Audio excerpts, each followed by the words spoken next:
Hiya, hiya, hiya, hiya. Who was it that said the bird should go? Who was it? Somebody didn't like this bird. The bird's name is Pepper, incidentally, obviously because of the peppered look, black and white. Now, that's the way America is right now, black and white. And the television, of course, there's a little bit of a push. You know, Stedman, who was Oprah's boyfriend, I don't know where they stand right now, but I'd like to interview him now. You know, Chris Wallace is doing an interview show. He's starting to do a show like Larry King or Charlie Rose, and I would be the one to do that as well, at my age and with my experience, etc., and also my understanding of how to talk to people and listen to them. And I think I should be doing one of those shows. And I would pick Stedman, Oprah's boyfriend or ex-boyfriend. He said something to me significant about, I don't know, 10, 15 years ago, when I said, we had to help push black people. And he says, no, you don't push. He says, you have to pull them up. You have to pull people up. You don't push them. That's the way we do it. We don't push anybody because it doesn't work. I said, oh, okay. I like that. And I like a lot of things. He was a teacher down in the Carolinas, you know, where finally the basketball team reclaimed their glory. But you know what? I've been thinking about how we are moving along in the black community. And I wrote this about, I had a radio station in New Jersey in 1977. And I said, the next format is going to be all black weather. And this is the actual paper that I wrote it on. And now Byron Allen, who's a stand-up comic turned entrepreneur in the black community, he has come along and put together a bunch of networks, and he bought the Weather Channel. Well, he's partnering it with CBS. Now here, this is what I put together back in the day. Afrotude. See, I was ahead of the curve for a long time with the black issues. I think I may have told you during the 60s, I had Nina Simone on my show, on my TV show in Buffalo, and she closed the piano on my hand when I was sitting next to her.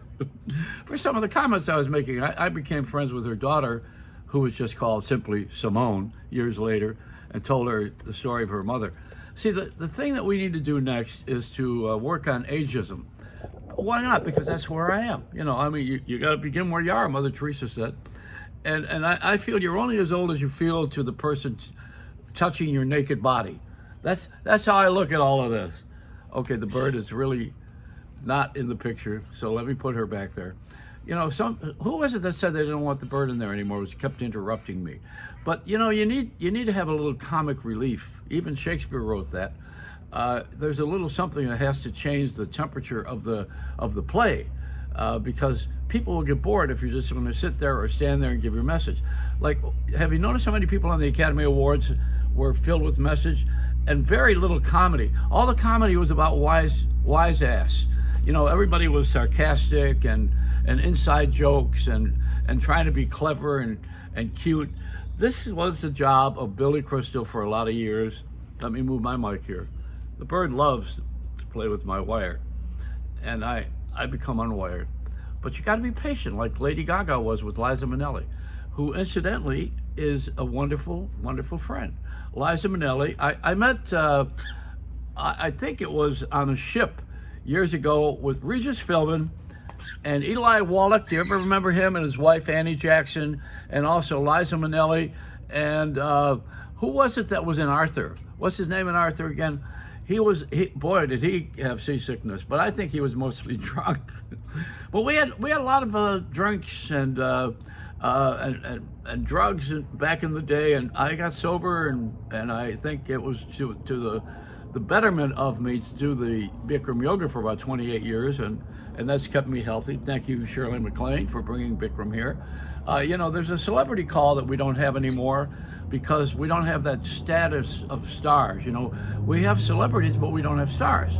The celebrities are famous, but stars are in awe. You know, they're unreachable. There's not a lot of them. But we don't have a lot of them now because we haven't developed them. So what I want to do is make the Friars Club a worship place for society again, to honor the stars. I mean, let's face it, if you were having lunch at the Friars Club with a friend and you sat next to Barbra Streisand and you're my age, you would be in awe. Now, if you sat next to George Clooney, you'd say, oh, that's okay, but he's busy selling an Nespresso, you know. It's different. It's different to have a star and a celebrity. I mean, I'm a celebrity now because, no, I'm a pain in the ass now. That's what. No, I'm a, what do they call it? An influencer. And I'm going to change the complexion of the media because we shouldn't have that Oscar thing the way we did last night.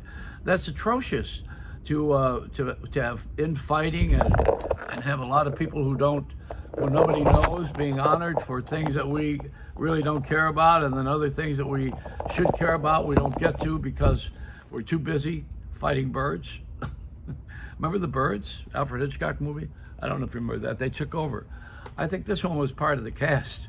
You were the lead bird. That's a bunch of peckers. Anyway, it's a Reynolds rap. Ah, bless us. Come on, knock it off.